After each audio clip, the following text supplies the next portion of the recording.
2062 question number 10B को answer आएन भन्ने कुरा भयो होइन। के छ इक्वेसन हेर त, solve the equation using matrix method भनेको छ। म्याट्रिक्स मेथडबाट इक्वेसन सल्भ गर्ने भनेपछि यहाँ इक्वेसनहरू यस्तो छ, 7x1 plus 4x2 equal to 80 भनेर एउटा इक्वेसन छ।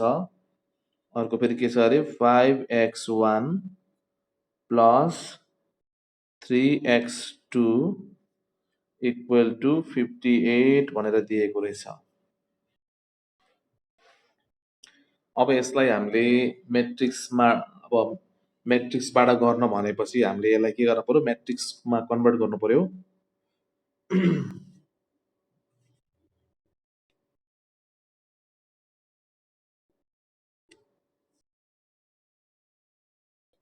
The above equations can be written as ax equal to b form, where a means what? a भनेको के हो, कोफिसिएन्ट कति छ 7 5 4 3 यो एउटा म्याट्रिक्स भयो। अनि यक्स भनेको फेरि हाम्रो क्वेसनमा के छ, यसको भेरिएबलको नाम हेर त। आज भेरिएबलको नाम एउटा x1 छ, एउटा x2 छ। सधैँ एबी अथवा xy नै हुन्छ भन्ने छैन। अब बी भनेको फेरि के छ हेर त, बी भनेको constant matrix. Constant means here 80 and 58। Okay, यसरी हामीलाई दिएको छ। ax equal to b can be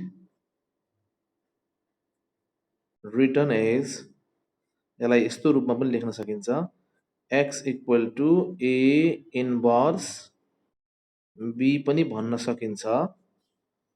अब हामीलाई के छ, अब हाम्रो क्वेसनमा ए यो ए को इन्भर्स मात्रै पत्ता लगाउन बाँकी छ है।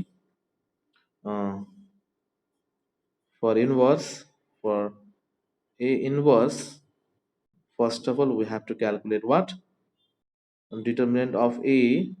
Okay, first of all let's calculate determinant of a, 7 4 5 3, 7 7 3 21 minus 7 3 21 minus 20 भनेको 1 आयो। It means 1 means what, not equal to 0 होइन, 0सँग बराबर आएन। 0 नआउनु भनेको अब यसको एडजोइन्ट आउँछ, गर्नुपर्छ, यसको लागि अगाडि बढ्नुपर्छ। एडजोइन्ट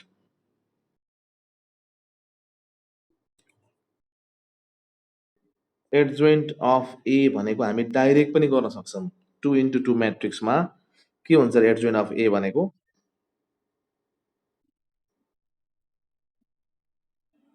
है यहाँ 3 बस्छ, यो 7 यहाँ जान्छ,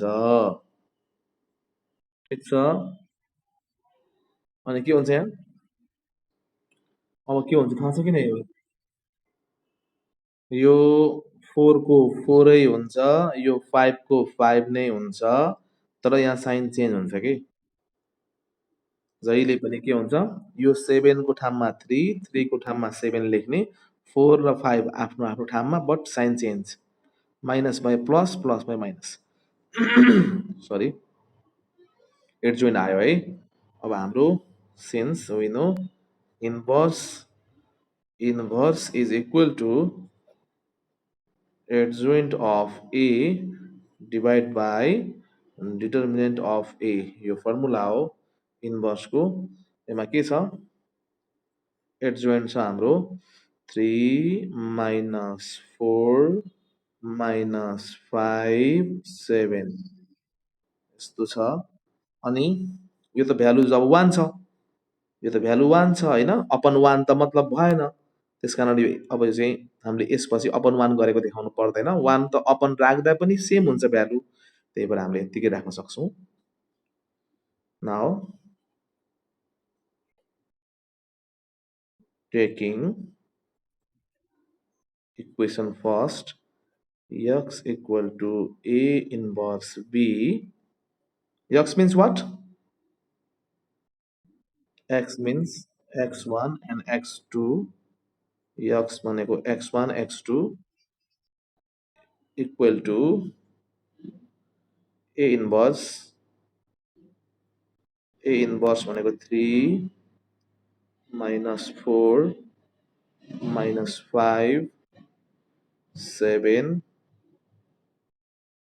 B means what?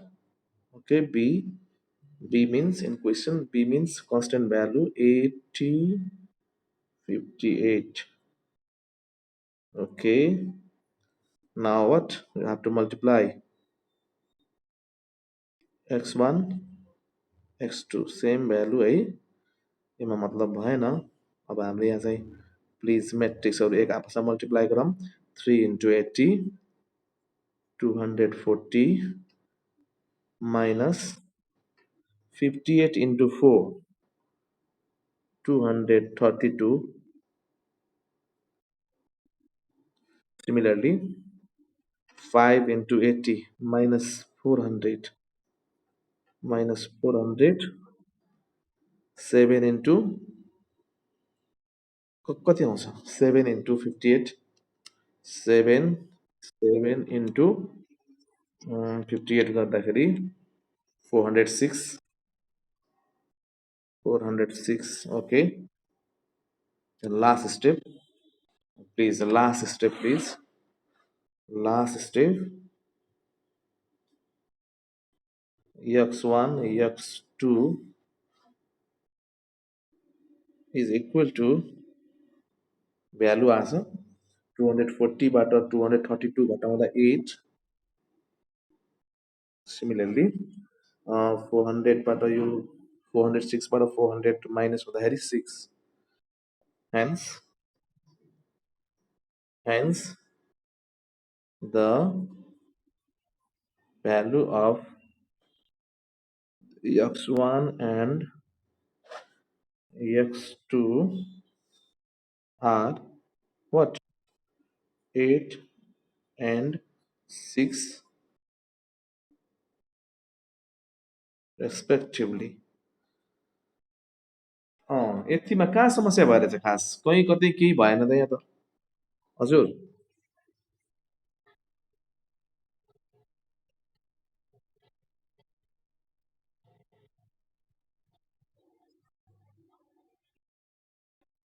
कुन 9 र 5? कुन चाहिँ 9 र 5? कुन चाहिँ 9 र 5?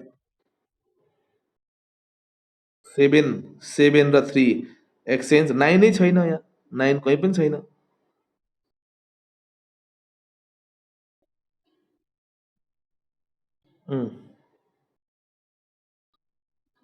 सच्याएको है हिजो थाहा पाएनौ र एकैछिनमा त्यही 7 ए हो सही हो सुन है ठिक छ ठिक छ 7 या 3 मा 3 7 मा अनि 4 र 5 सेम राख्ने तर साइन चेन्ज, यहाँ माइनस भएको भए प्लस लेख्दै गरे, यहाँ प्लस भएको भएर माइनस लेखेँ है यहाँ फेरि। अनि त्यसपछि यो 5 छ नि यो माइनस भएको भए प्लस लेख्थेँ त यहाँ प्लस भएको भएर माइनस लेखेको हो। यसरी चाहिँ डाइरेक्ट हामीले 2 into 2 मा चाहिँ डाइरेक्ट हामीले एडजोइन्ट गर्न सक्छौँ कि।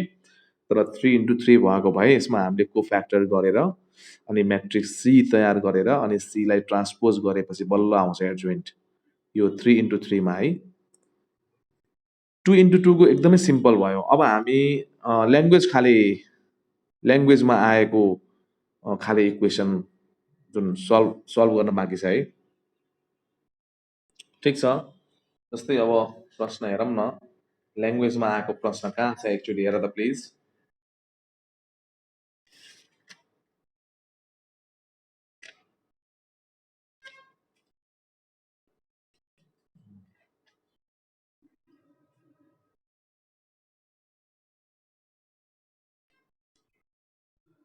हजुर हजुर के भनिरहेको छु